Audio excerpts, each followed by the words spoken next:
ജാതി മതഭേദമില്ലാതെ ഏവർക്കും വേദപഠനം പ്രാപ്തമാക്കാൻ കടവല്ലൂർ ശ്രീരാമസ്വാമി ക്ഷേത്രത്തിനോട് ചേർന്ന് വേദപാഠശാല നിർമ്മിക്കുക എന്ന അന്യോന്യ പരിഷത്തിന്റെ സ്വപ്നത്തിന് നാട്ടുകാരുടെ പച്ചക്കൊടി. വേദ സംരക്ഷണത്തിന് കടവല്ലൂർക്കാർ കച്ച കിട്ടിയപ്പോൾ 4 ദിവസം കൊണ്ട് സമാഹരിച്ചത് 40 ലക്ഷം രൂപ. നമ്പൂതിരിമാർക്ക് മാത്രം അനുവദിക്കപ്പെട്ടിരുന്ന വേദപഠനം ജാതിചിന്തകൾക്കതീതമായി ആഗ്രഹിക്കുന്ന ആർക്കും പഠിക്കാനുള്ള സൗകര്യമാണ് കടവല്ലൂരിൽ ഒരുങ്ങുന്നത്. അന്യോന്യ പരിഷത്തിന്റെ വ്യക്തമായ ശ്രമഫലമായാണ് ഈ ഒരു ആശയം നടപ്പിലാക്കുന്നത്. വേദപാഠശാല നിർമ്മാണത്തിന്റെ ആദ്യപടിയായി ക്ഷേത്രത്തിനോട് ചേർന്ന 45 സെന്റ് ഭൂമി വാങ്ങുക എന്ന ലക്ഷ്യമാണ് ഇതോടെ സാക്ഷാത്കരിക്കുന്നത്. കടവല്ലൂർ സ്വദേശികളായ 32 പേർ 1 ലക്ഷം രൂപ വീതം നൽകും. ഭൂമി അന്യോന്യ പരിഷത്തിന് കുറഞ്ഞ തുകയ്ക്ക് നൽകാൻ ഉടമയും തയ്യാറായിട്ടുണ്ട്. ആധികാരികമായി ഋഗ്വേദം അഭ്യസിപ്പിക്കുന്ന ഒരേയൊരു കേന്ദ്രമാണ് ഇപ്പോൾ കേരളത്തിലുള്ളത്, തൃശൂർ ബ്രഹ്മസ്വം മഠം. തിരുനാവായിൽ പ്രവർത്തിച്ചിരുന്ന വേദപാഠശാല 10 വർഷത്തോളമായി പ്രവർത്തിക്കുന്നില്ല. ഈ സാഹചര്യത്തിൽ വേദപഠനം അന്യം നിന്നു പോകാതിരിക്കാൻ പുതിയ പഠന കേന്ദ്രങ്ങൾ ആവശ്യമാണെന്ന് പരക്കെ ആവശ്യമുയർന്നിരുന്നു. പാഠശാല നിർമ്മിക്കാൻ ഭൂമി ലഭിക്കുമെന്ന് ഉറപ്പായെങ്കിലും നിർമ്മാണവുമായി ബന്ധപ്പെട്ട മറ്റ് പ്രവൃത്തികൾക്ക് പണം കണ്ടെത്തുക പരിഷത്തിന് കടുത്ത വെല്ലുവിളിയാകും. വേദവിദ്യാർത്ഥികൾക്ക് താമസ സൗകര്യമടക്കം കോടിക്കണക്കിന് രൂപ ചെലവ് വരുന്ന പദ്ധതിയാണ് അന്യോന്യ പരിഷത്ത് വിഭാവനം ചെയ്യുന്നത്. സർവ്വജനങ്ങളിലേക്കും വേദപഠനം എത്തിക്കുന്നതിനോടൊപ്പം വേദം സംരക്ഷിക്കപ്പെടേണ്ടതിന്റെയും നിലനിൽക്കേണ്ടതിന്റെയും ആവശ്യകത മുൻനിർത്തിയാണ് വേദപഠന കേന്ദ്രം ആരംഭിക്കുന്നതെന്നും പുതിയ തലമുറയിലേക്ക് വേദത്തിന്റെ ശബ്ദമെത്തിക്കാൻ നാട്ടുകാരുടെ പൂർണ്ണ സഹായ സഹകരണങ്ങൾക്കൊപ്പം സർക്കാരിന്റെ പിന്തുണ കൂടി പ്രതീക്ഷിക്കുന്നുണ്ടെന്നും അന്യോന്യ പരിഷത്ത് പ്രസിഡന്റ് വടക്കുംപാട്ട് നാരായണൻ മാഷ് പറഞ്ഞു. ഞായറാഴ്ച ജനപ്രതിനിധികളുടെ സത്യപ്രതിജ്ഞ നടക്കാനിരിക്കെ ചെയർമാൻ പ്രസിഡന്റ് സ്ഥാനത്തെ ചൊല്ലിയുള്ള ചർച്ചകളും സജീവമാണ്. ചാവക്കാട് നഗരസഭയിലും ഒരുമനൂർ, കടപ്പുറം എന്നീ പഞ്ചായത്തുകളിലും ഏകദേശ ധാരണയായിട്ടുണ്ട്. CPM ചാവക്കാട് ഏരിയ കമ്മിറ്റി അംഗം AH അക്ബർ ചാവക്കാട് നഗരസഭാ ചെയർമാനാകാൻ സാധ്യത. 3ാം തവണയാണ് ചാവക്കാട് ടൗൺ വാർഡിൽ നിന്നും അക്ബർ കൗൺസിലറായി തെരഞ്ഞെടുക്കപ്പെട്ടത്. കർഷക സംഘം ജില്ലാ എക്സിക്യൂട്ടീവ് അംഗം, സെക്യൂരിറ്റി, ഹൌസ് കീപ്പിംഗ്, CITU സംസ്ഥാന കമ്മിറ്റി അംഗം, ചാവക്കാട് സഹകരണ ബാങ്ക് മുൻ പ്രസിഡന്റ് എന്നീ നിലകളിൽ പ്രവർത്തിച്ച അദ്ദേഹം ചാവക്കാട്ടെ മുതിർന്ന CPM നേതാക്കളിൽ ഒരാളാണ്. കോൺഗ്രസ് ബ്ലോക്ക് സെക്രട്ടറി RK നൌഷാദിനെ 111 വോട്ടുകൾക്ക് പരാജയപ്പെടുത്തിയാണ് ഇത്തവണ വാർഡിൽ നിന്നും വിജയം കൊയ്തത്. കടപ്പുറം പഞ്ചായത്ത് പ്രസിഡന്റായി മുസ്ലിം ലീഗ് ഗുരുവായൂർ നിയോജക മണ്ഡലം സെക്രട്ടറി VM മനാഫിന് സാധ്യത. കടപ്പുറം പഞ്ചായത്ത് 14ാം വാർഡിൽ നിന്നും തെരഞ്ഞെടുത്ത അംഗമാണ്. 2ാം തവണയാണ് അദ്ദേഹം പഞ്ചായത്ത് അംഗമായി തെരഞ്ഞെടുക്കുന്നത്.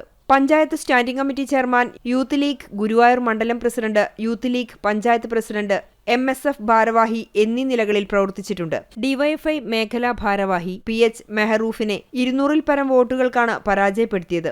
ഒരുമനൂർ പഞ്ചായത്തിൽ കോൺഗ്രസ് മണ്ഡലം വൈസ് പ്രസിഡന്റ് PM താഹിറിന്റെ പേരാണ് ഉയരുന്നത്. ഒരുമനൂർ പഞ്ചായത്ത് 10ാം വാർഡിൽ നിന്നും തെരഞ്ഞെടുത്ത താഹിർ ആദ്യമായാണ് പഞ്ചായത്തിലേക്ക് മത്സരിച്ചത്. യൂത്ത് കോൺഗ്രസ് മണ്ഡലം പ്രസിഡന്റ്, KSU ഭാരവാഹി എന്നീ നിലകളിൽ പ്രവർത്തിച്ചിട്ടുണ്ട്. നിലവിലെ പഞ്ചായത്ത് അംഗം ബിന്ദു ചന്ദ്രനെ 200-ൽ പരം വോട്ടുകൾക്കാണ് പരാജയപ്പെടുത്തിയത്. ചിന്മയ മിഷന്റെ 75ാം വാർഷികത്തോടനുബന്ധിച്ച് ഗുരുവായൂർ ചിന്മയ മിഷന്റെ ആഭിമുഖ്യത്തിൽ സമ്പൂർണ്ണ ഭഗവത്ഗീത പാരായണവും ഹനുമാൻ ചാലിസ ജപവും നടത്തി. 1000-ഓളം പേർ ശ്രീ ഗുരുവായൂരപ്പൻ ഓഡിറ്റോറിയത്തിൽ നടന്ന ചടങ്ങ് ക്ഷേത്രമൂരാളൻ മല്ലിശ്ശേരി പരമേശ്വരൻ നമ്പൂതിരിപ്പാട് ഭദ്രദീപം കൊളുത്തി ഉദ്ഘാടനം ചെയ്തു. സ്വാമി അഭയാനന്ദ സരസ്വതി, ബ്രഹ്മചാരി സുധീർജി, ബ്രഹ്മചാരി സുധീഷ് ജി എന്നിവർ പാരായണത്തിന് നേതൃത്വം നൽകി. Chinmaya mission Guruvayur president professor N Vijayan Menon, secretary C Sajith Kumar, treasurer doctor Suresh Nair, P കുഞ്ഞി Sankara Menon, M Hema, Radhavi Menon, C Venugopal, doctor KE Usha, Raghunandanan തുടങ്ങിയവർ നേതൃത്വം നൽകി.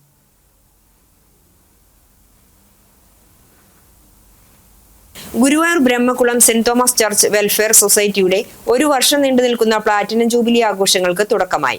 ജീവകാരുണ്യ പ്രവർത്തനങ്ങൾക്ക് മുൻതൂക്കം നൽകി നടത്തുന്ന ആഘോഷ പരിപാടികൾ ബിഷപ്പ് മാർ ബോസ്കോ പുത്തൂർ ഉദ്ഘാടനം ചെയ്തു. ആഘോഷ പരിപാടികളെക്കുറിച്ച് വികാരി ഫാദർ ഡേവിസ് പനംകുളം വിശദീകരിച്ചു. 1951-ൽ വികാരിയായിരുന്ന ഫാദർ ആന്റണി കുറ്റിക്കാടാണ് സൊസൈറ്റി സ്ഥാപിച്ചത്. ഭാരവാഹികളായ PK Gabriel, Jancy Jaison, Daisy Jacob, Jofy Jose, MV Johnson തുടങ്ങിയവർ നേതൃത്വം നൽകി. മുണ്ടൂർ പരിശുദ്ധ കർമ്മലമാതാ ദേവാലയത്തിൽ വിശുദ്ധ യൗസേ പിതാവിന്റെയും വിശുദ്ധ സെബസ്ത്യാനോസിന്റെയും 155ാം സംയുക്ത തിരുനാൾ കൊടിയേറ്റവും പുതുതായി നിർമ്മിക്കുന്ന പാരിഷ് ഹാളിന്റെ ശില വെഞ്ചിരിപ്പ് കർമ്മവും നടത്തി. കോതമംഗലം മെത്രാൻ മാർ ജോർജ് മണ്ഡകത്തിങ്കൽ നിർവഹിച്ചു. വികാരി ഫാദർ ബാബു അപ്പാടൻ, സഹവികാരി ഫാദർ സാൽവിൻ കണനായ്ക്കൽ, ഫാദർ ആന്റണി ചീരൻ വേലിൽ, ട്രസ്റ്റിമാർ, തിരുനാൾ general convener James Alappatt, sub committee കൺവീനർമാർ തുടങ്ങിയവർ നേതൃത്വം നൽകി. സിസ്റ്റേഴ്സ്, ഇടവക ജനങ്ങൾ തുടങ്ങിയവർ സന്നിഹിതരായിരുന്നു. ഡിസംബർ 26, 27, 28, 29 തീയതികളിലാണ് തിരുനാൾ.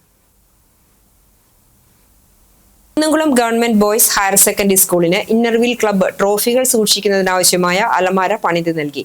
ഇന്നർവിൽ district 320 chairman Seema Krishna, inner wheel president Nisha Rose, secretary Sunitha Venugopal, Simi Binoj, മറ്റംഗങ്ങൾ എന്നിവർ പങ്കെടുത്തു.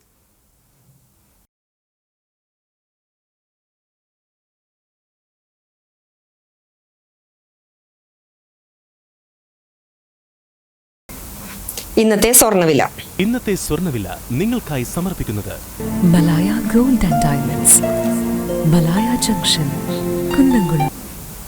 സ്വർണം ഗ്രാമിന് 12,270 രൂപ, പവന് 98,160 രൂപ. ഇന്നത്തെ സ്വർണ്ണവില നിങ്ങൾക്കായി സമർപ്പിച്ചത് Malaya gold and diamonds, Malaya junction, Kunnamkulam. വെള്ളി ഗ്രാമിന് 210 രൂപ. ഇതോടെ ഈ വാർത്താ ബുള്ളറ്റിൻ പൂർണ്ണമാകുന്നു. നമസ്കാരം.